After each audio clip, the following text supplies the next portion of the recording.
So today in literacy, we're going to be analysing the features of a diary. Now, this is something we've done before, so you should be real experts at this. So I'm just going to go through this very quickly to remind you of all the different features of diaries. So if you have a look at this sheet that I've got here on my laptop, these are the features that you're looking out for. So this is just a reminder for you. It needs to follow a diary style. Does it say, "Dear Diary," at the top? Does it address the diary or the person that's reading it? It should also be in chronological order. Everything should be in the order of when it actually happened. And then we've got this strange word here. I wonder if you can remember what this means. Colloquial language. Well, that's when people speak very informally. Maybe they're a bit chatty. Maybe they use a little bit of slang in their speech as well, because they're writing about themselves. So maybe some colloquial language in there. Let's move this down.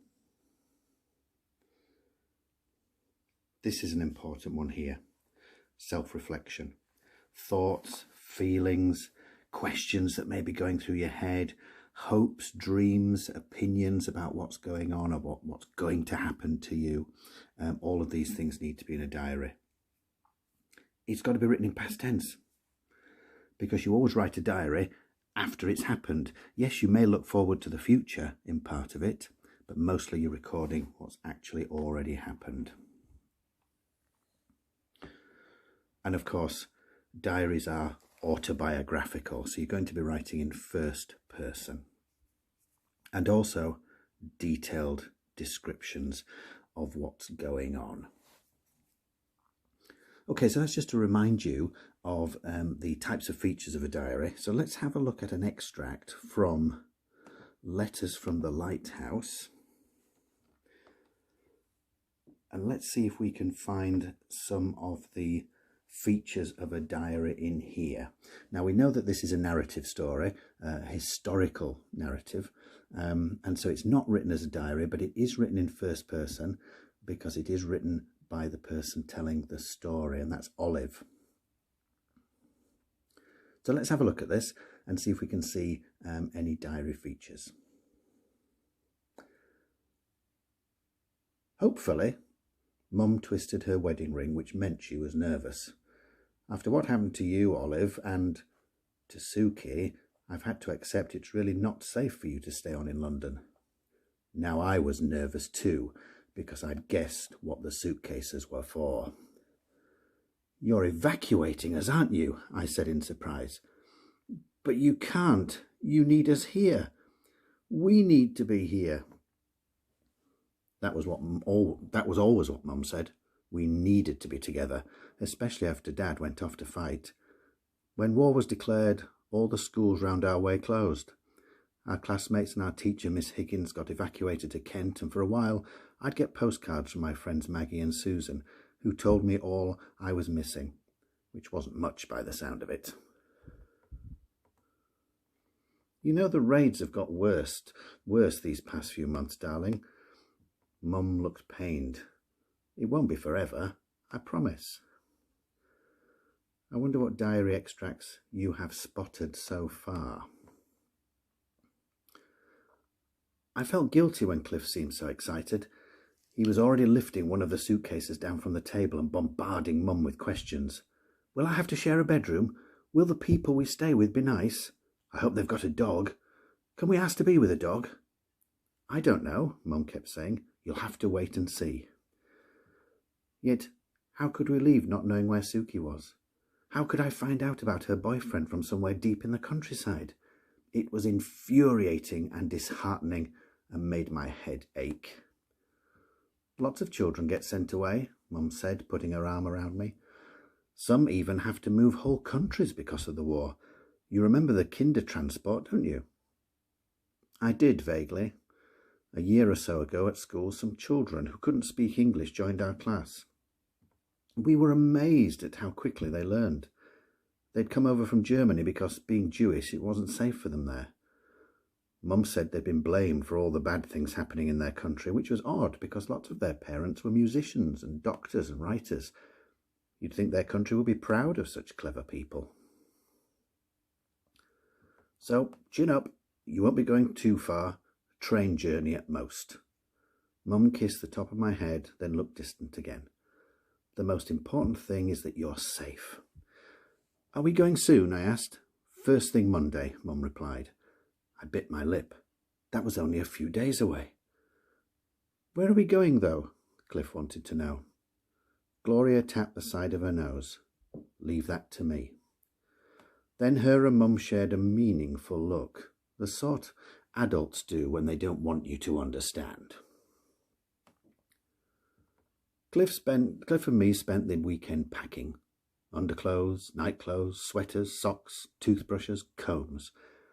Though it still didn't seem right to be leaving, I couldn't deny the odd twinge of excitement. It had been quite boring, really, staying behind in London. The only people left on our street these days were babies, women, and grumpy old men. There weren't even enough kids to play a game of hopscotch. I missed my classmates. There were even times when I'd miss going to school. Who knew where we'd be this time next week? Okay, so we know that this is a historical narrative, but it's kind of a diary, as I said before. So I wonder what features you have spotted in here which would apply to a diary.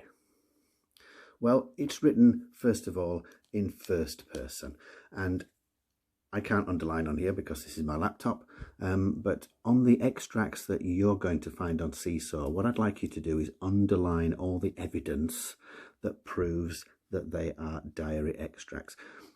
This is written in first person. Are we going soon? I asked. I bit my lip. Okay, so it's written in first person. It's autobiographical. Let's find some more evidence. One of the other things that people write in diaries is their thoughts, their feelings, their hopes, their opinions.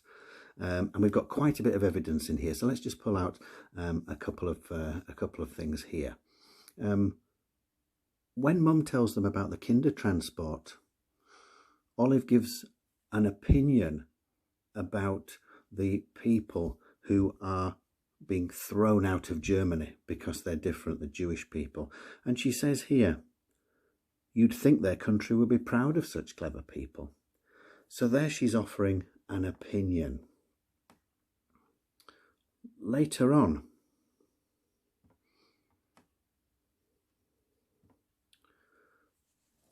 she tells us there were times when she'd missed going to school. She also tells us, though, she doesn't want to leave, it doesn't seem right, but she couldn't deny, just move that down a bit, there it is, I couldn't deny the odd twinge of excitement. And then right at the end, who knew where we'd be this time next week? So we've got some thoughts, we've got some feelings, we've got some questions in there. Now, we may not see all of these features, but I'm just thinking about colloquial language here. We've got a phrase here where Mum says, chin up, which means be strong, be brave. So we could use that as an example of colloquial language. I wonder what other pieces of evidence you found in here which match diary writing. There's another question. How could we leave not knowing where Suki was? How could I find out about her boyfriend from somewhere deep in the country? It was infuriating and disheartening and made my head ache. And then, of course, you've got Cliff, whose only concern is that that he hopes that they've got a dog, and can we ask to be with a family that has a dog. The other thing it mentioned was detail in the description. Well, if we scroll down to when they're packing their suitcases, we've got some detail here. We've got a whole list of things that they're packing in their suitcases, all the items that they're going to take with them. So we've got lots of features in this particular extract which could be applied to diary writing. Now on Seesaw I've put 3 different extracts. The first one is a less challenging one, and then the third one is the most challenging one. So have a look at those, do the one that you feel most confident with.